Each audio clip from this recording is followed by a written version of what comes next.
जिंदगी का सच इतना कड़वा कि आप रो पड़ेंगे।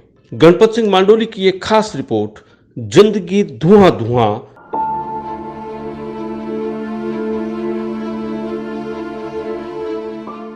गरीबी दूर करने के लिए सरकार की अनगिनत योजनाएं, करोड़ों अरबों का बजट, लंबे चौड़े दावे और इन सब के बीच वाहवाही लूटते नेताओं और अफसरों के भाषण। लेकिन इन सब के बीच हकीकत यही है कि गरीबी दूर नहीं होती, बल्कि वह गरीबों को रोज दम घोटती है। ऐसी ही हकीकत है 11 साल के लक्ष्मण और 8 साल के जोगेश की। सिरोही जिले के शिवगंज तहसील में अंदौर के रहने वाले ये दो मासूम खेलने कूदने की उम्र में न केवल खुद को पाल रहे हैं, बल्कि लकवे से ग्रस्त अपने पिता मोहनलाल गवरिया की भी दिन रात देखभाल कर रहे हैं। इनकी जिंदगी हमेशा ऐसी नहीं थी। पिता अच्छे भले थे, माँ थी, ये बच्चे स्कूल जाते थे, लेकिन फिर भाग्य ने जीवन में गरीबी की ऐसी लक्ष्मण रेखा खींची कि अब ये उसे पार नहीं कर पा रहे।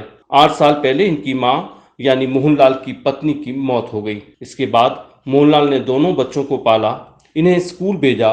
दोनों रोजाना सुबह स्कूल जाते, लेकिन फिर साल भर पहले मोहनलाल को लकवा हो गया और वो चलने फिरने में असहाय हो गया। अब वह खाट पर है और इन दोनों बच्चों की जिंदगी पहाड़ सी हो गई। पेट की भूख की आग मिटाने के लिए लक्ष्मण कभी चूल्हे में आग फूंकता है, तो कभी ठंडे पड़ चुके तवे को तपन देने के लिए लकड़ियां जुटाने के लिए भागता फिरता है। एक वक्त की रोटी मिल जाने के बाद उसके मासूम चेहरे पर दूसरे वक्त की चिंता सताने लगती है और इन सब के बीच 8 साल का जोगेश उसकी ही इर्द गिर्द इस आस में बैठा रहता है कि आज शायद भरपेट खाना मिल जाए।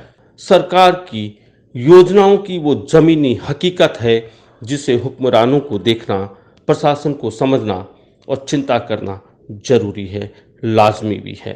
अब दिन उगने के साथ ही स्कूल जाने की बजाय इनके कदम 2 वक्त की रोटी का इंतजार करने के लिए उठने लगते हैं। हाथ कहीं छोटा मोटा काम तलाशते हैं, तब कहीं जाकर शाम की रोटियों का इंतजाम हो पाता है। चूल्हे में फूंक मारते मारते इनका पेट कब धुएं से भर जाता है, इनको भी नहीं पता। जिन आंखों में ढेरों सपने पलने चाहिए थे, उन आंखों में धुओं की जलन से आंसू निकलने लगते हैं और सामने गरीबी के धुएं के अलावा कुछ दिखाई नहीं देता। पिता खाट पर पड़े पड़े सब देखता तो है, लेकिन वह भी असहाय है। प्रधानमंत्री आवास योजना के तहत इनका एक मकान तो बना है, लेकिन इस मकान में खाने का इंतजाम करना बेहद मुश्किल हो रहा है। पिता को इस बात की चिंता भी है कि कल को उसे कुछ हो गया तो ये बच्चे कहाँ जाएंगे। मोहन भगाजी मारा नाम है और हमारी स्त्री सलिया नाजा 8 साल हुई है। कोई सरकार कोई मदद दीदी नहीं और बीमार पड़ी, मैंने खुद ही बीमार पड़िया, कड़ी कोई सहायता मिली नहीं। बच्चा है एक 12 साल रो, एक 8 साल रो, और कोई सरकार की मदद नहीं मिली। बच्चे स्कूल जाते हैं? नहीं जाते। क्यों? छोड़ दी, पर मारी कौन करे, मेरी चाकरी करे कौन। कब से स्कूल नहीं जा रहे, कितना टाइम? लक्ष्मण।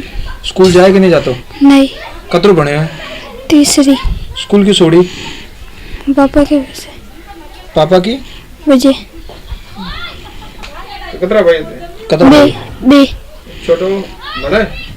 नहीं। मैंने स्कूल छोड़ी।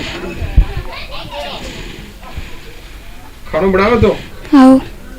हैंग आवे बनाओ? आओ। रोटी कौन बनाओ? हाँ। सब्जी? हाँ। पापा की सेवा करे तो? हाँ। कब बीमार पड़े पापा? पापा पेट। सिरोही से फर्स्ट राजस्थान के लिए गणपत सिंह मांडोली की ये खास रिपोर्ट।